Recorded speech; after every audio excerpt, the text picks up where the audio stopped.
think about that one.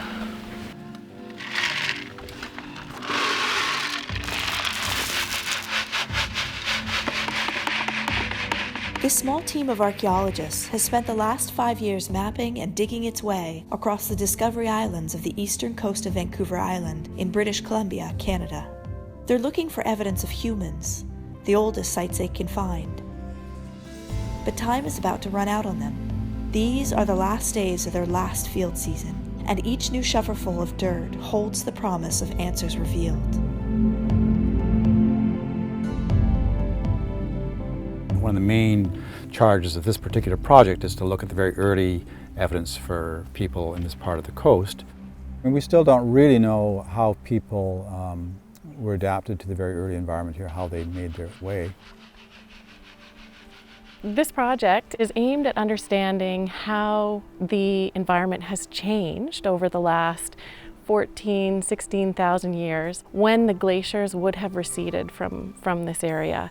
And we're now looking for evidence of people having lived here.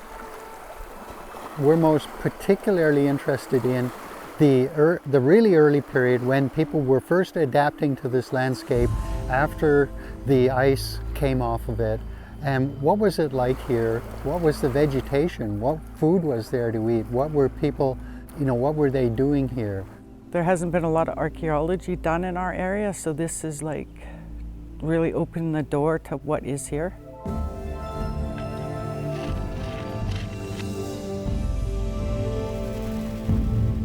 So right now there's huge interest in understanding when people first came into the Americas and trying to find evidence of those really early peoples.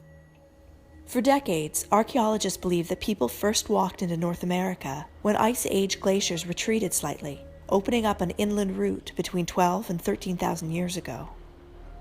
But local indigenous oral histories and emerging archaeological evidence suggests that people arrived a few thousand years earlier, traveling down an already ice-free coast and establishing home bases while expanding into other areas. So the first technique that we used here was to gather sediment cores from bogs and ponds. They're full of pollen and seeds and bits of plant remains and so on, and you can infer a great deal about the climate and how it changed and what the plant communities were. Certainly very early on, when the glaciers first disintegrated from here, they would have probably been quite a herb-dominated environment. And then, by 14,500 years ago, there were pine parklands starting to develop, and then eventually the rest of the coastal rainforest developed here. So people would have been able to find food and shelter to live on the coast. But the most important thing the team learned from those same sediment cores is that shorelines here weren't stable in those early years. Around 14 to 12,000 years ago or so, sea levels were dropping quite rapidly. Over 2,000 years, it dropped about almost 200 meters, which is quite substantial. That would be about a meter every 10 years, so quite noticeable in one individual's lifetime. And so that would have been the legacy of people for 2,000 years, is that the sea level was in constant change and dropping. In the case of where it's falling, like the village you were born in, say a coastal village, and then by the time you die, it's well inland.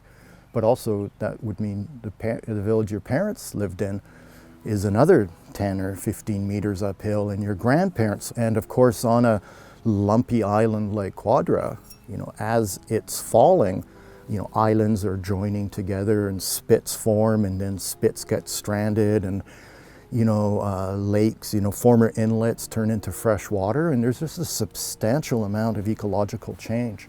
People tend to project the world that they're in as the future that will always be. And so if the world you're in is extremely dynamic, it's hard to think of stasis. And if the world that you're in is very constant, it's hard to think of change.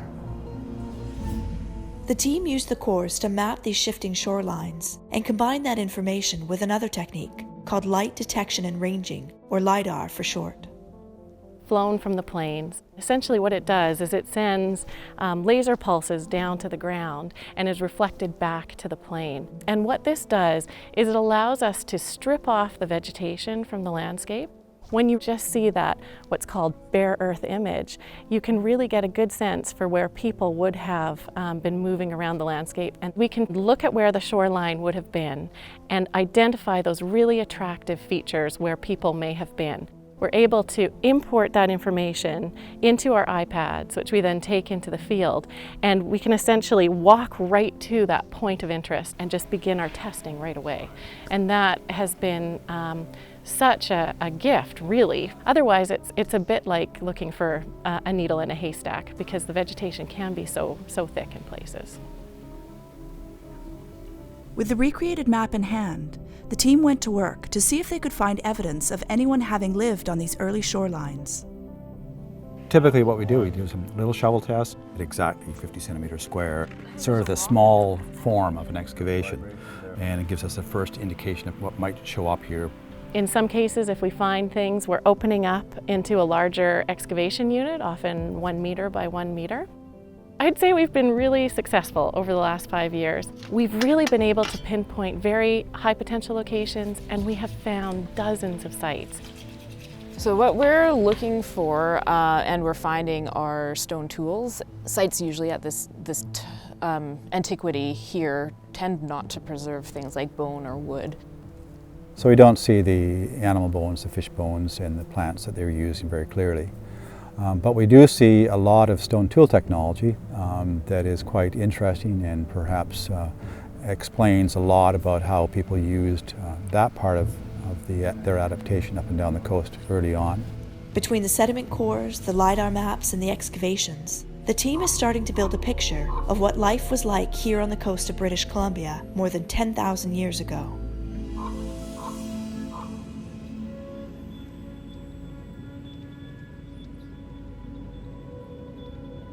So this year we're finishing up. It's our 5th year of work, and we have two more weeks of field work. But it doesn't end there. Always with field work, there is a lot of follow-up that has to happen, both in the lab and also with reporting, and also fulfilling our obligations to the government for our permit. Our sense so far is that people weren't just passing through. They were stopping and they were living and really understanding the place that they're in.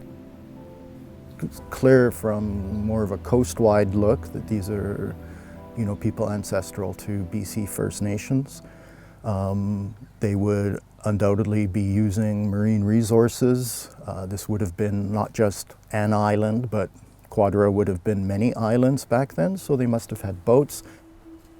There seemed to be, in the very early time, a very small number of large sites that are very complex in terms of the technology, thousands and thousands of stone tools, a whole variety. So this has the appearance of a place where people spent a long time for perhaps many, many thousands of years. And there's about 3 or 4, maybe 5 places on Quadra that we know of that have that kind of concentration of material that appears to have a lot of time depth, which sort of suggests that this was home, and they would go from home out to different places to get the resources that they wanted and then come back, rather than moving around the landscape. People talk about hunters and gatherers and being very mobile. Here they're probably relatively stationary at this one spot and going out to get what they needed. That's what we think, but it's early days. These kinds of projects really, they feed my soul. The sites we're finding are very, very interesting, and it's a nice environment. It's quiet and peaceful, and there's wildlife and, ocean waves and all that. But here it's 24 hours a day, and you're always on until you go to sleep. And, sometimes it's just kind of uncomfortable and nasty if the weather's horrible and you've got a wet sleeping bag and all that. But it's generally a really good experience. A good chunk of what we do is just digging in dirt, and we're not finding much. And sometimes it's a little dangerous. Sometimes we have to pay attention to things that you wouldn't normally think of, you know, the cougars, the wolves, the wind, the bears, the tide, the tidal currents, that sort of thing. But Crew's great. Yeah, we've really definitely become sort of a little archaeology family over the years here. Like a family, you know, you definitely have your high points and your low points, but because you have that closeness, you get over things quickly. And it's different every day, and that's why I love it.